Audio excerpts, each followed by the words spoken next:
sommaire de votre magazine cette semaine, la pose de la première pierre de la nouvelle gendarmerie, le programme d'automne de votre médiathèque et le Tour de France de Martine Misselin-Morand. C'est Cénomag. Pose de la première pierre de la future gendarmerie de Céno. Les élus, les gendarmes, la SEMCODA et les dirigeants des entreprises de la construction de ce nouveau bâtiment se sont réunis vendredi 22 septembre derrière le parc de Malaz. Les travaux de la nouvelle gendarmerie de Céno ont attaqué route des Blanches dans un quartier tout neuf.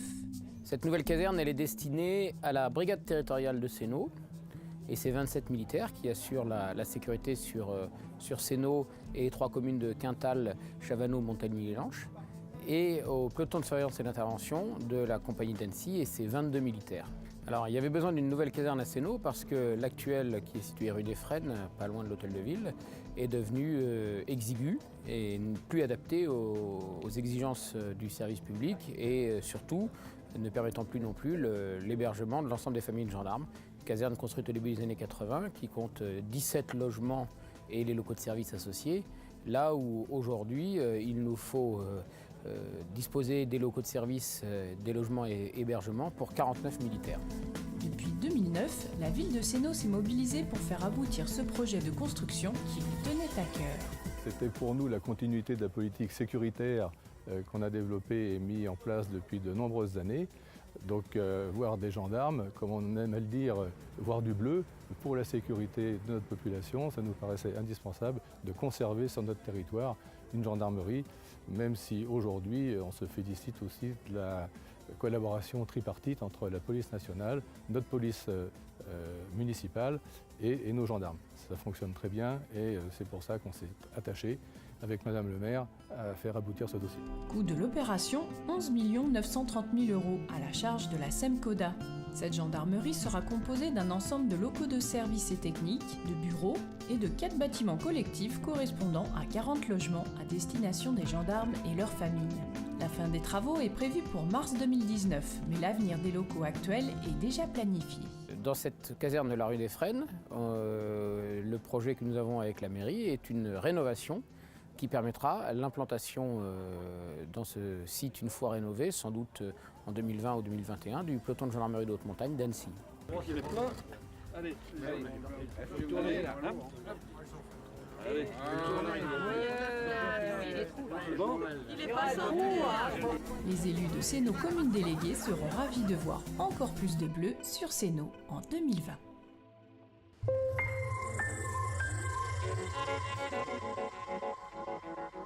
Lire, jouer, écouter de la musique, se cultiver. Les médiathèques offrent bien plus qu'un prêt de livres aujourd'hui. Le point sur les rendez-vous de l'automne avec Blandine Michaud, directrice de la médiathèque de Céno. Le mois d'octobre, le mois des tout-petits depuis plusieurs années déjà. Le mois des tout-petits, c'est une série d'animations en direction des 0-3 ans et parfois des 0-5 ans.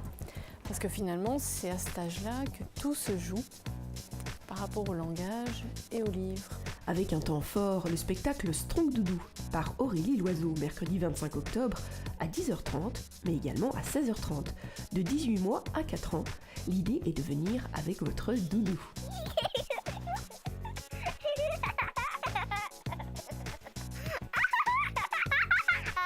Aurélie Loiseau animera aussi le samedi 28 octobre, l'après-midi, un atelier comptines et jeux de doigts. Donc c'est un atelier par enfant jusqu'à 4 ans, donc là aussi sur inscription. Donc c'est un moment à partager avec son petit. Parce que des fois on se dit qu'on ne va pas pouvoir lire un livre à un bébé.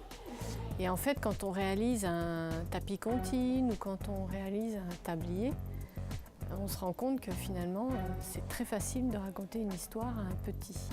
Quand un adulte a vu qu'il savait lire une histoire à un petit, il en lira ensuite toute sa vie et donc ça touchera ensuite des générations de bébés. En partenariat avec Bonlieu Scène Nationale, un bal goûter, pour les enfants évidemment, par Roger Cactus. Samedi 2 décembre à 15h. Une activité qui a beaucoup marché les années précédentes, les blind tests. Vous arrivez et vous devez deviner quelle est la musique que vous venez d'écouter. Mercredi 18 octobre, ce sera une spéciale bande originale adaptation de contes. Le samedi 16 décembre, une spéciale série. C'est une animation qui est étonnante parce que vraiment spontanément, les publics se mélangent. Il y a des personnes âgées, il y a des familles, il y a des ados qui viennent d'eux-mêmes et qui jouent tous ensemble. Et de plus en plus, à la médiathèque, on propose des choses autour du jeu. Parce qu'en fait, c'est une manière vraiment très intéressante d'entrer dans la culture et la lecture. Important, la présentation du festival Son d'automne se fera mercredi 15 novembre à 14h30 par le CRR, le Conservatoire à rayonnement régional d'Annecy. Et pour les adultes, des petits déjeuners littéraires. Samedi 2 décembre, à ne pas manquer, un spécial lancement du prix du roman tant attendu, avec la liste de tous les livres à lire. Mais heureusement, vous n'êtes pas obligé de tous les lire. On propose 8 romans et il faut voter pour son roman préféré.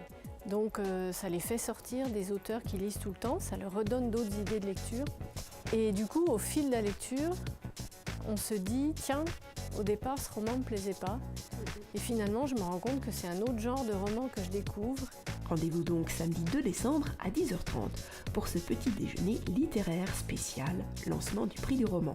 Le temps fort du trimestre et sans nul contester la conférence Quelle école aujourd'hui avec la fille de Monsieur Rabi, Sophie Rabi-Bouquet, fondatrice de l'école La Ferme des Enfants.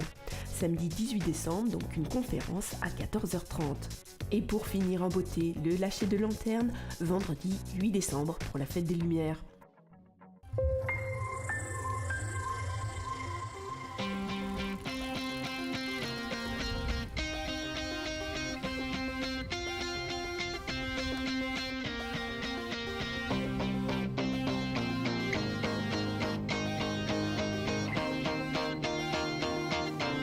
Fêter ses 70 ans ne lui fait pas peur.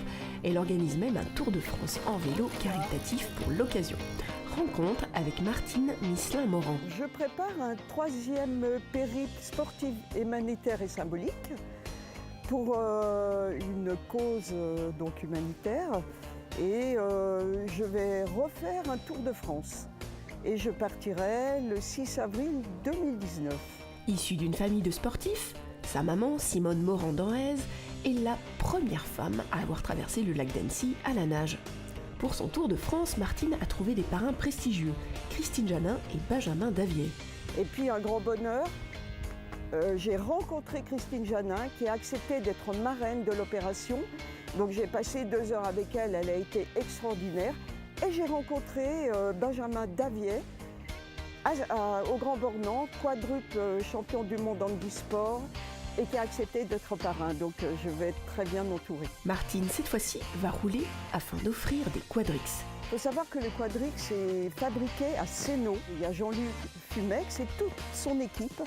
Et j'ai trouvé ça assez extraordinaire de pouvoir acheter des quadrix qui se fabriquent justement dans la ville où je passe ma retraite. Martine vous a convaincu et vous souhaitez également soutenir cette cause. N'hésitez pas à envoyer vos dons à cette adresse. La Septantaide, chez Martine Misselin-Moran, 8 avenue de Barral à Sénaux, 74 600 Annecy. Rendez-vous sur le Semnoz le 29 juin 2019 pour la dernière étape qui sera festive. C'est-à-dire que nous monterons tous au Semnoz avec des personnes en situation de handicap, en quadrix, en voiture, certains en vélo. Et pour fêter avec moi mes 70 ans, et puis annoncer la somme que j'aurai récoltée. Départ de Martine Misselin-Moran le 6 avril 2019. Aventure à suivre dans Cénomag. Bonne route. Merci.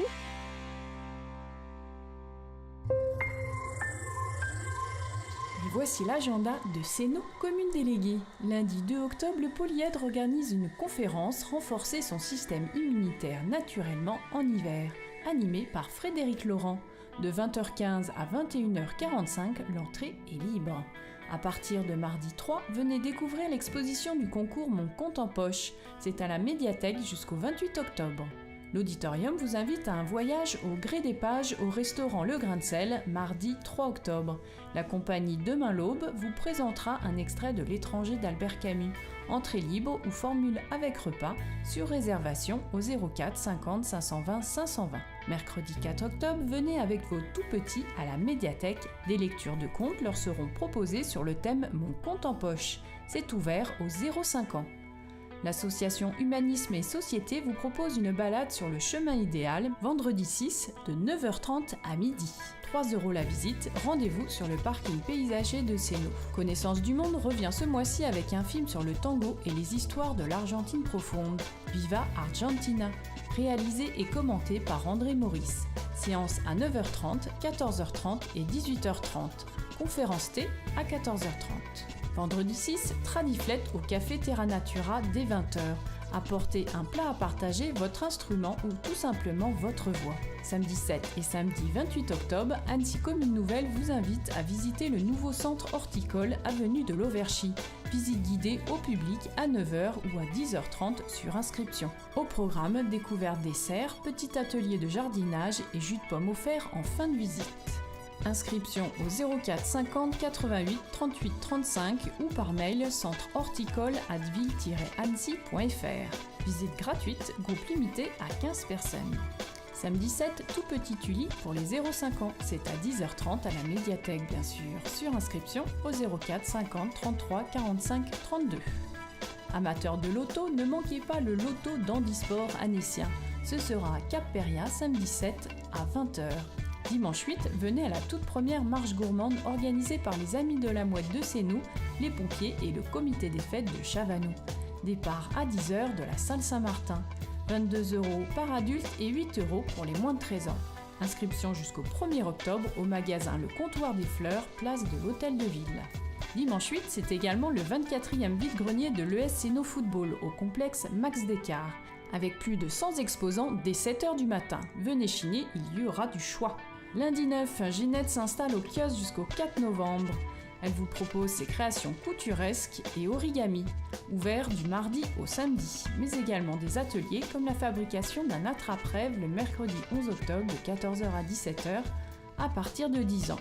Mardi 10, Annecy Commune Nouvelle invite les jeunes parents à une soirée sur le thème l'enfant et les apprentissages, de 20h30 à 22h à la Cité de l'Enfance, 13 rue de l'Oiseau Blanc à Sénaux. L'entrée est libre.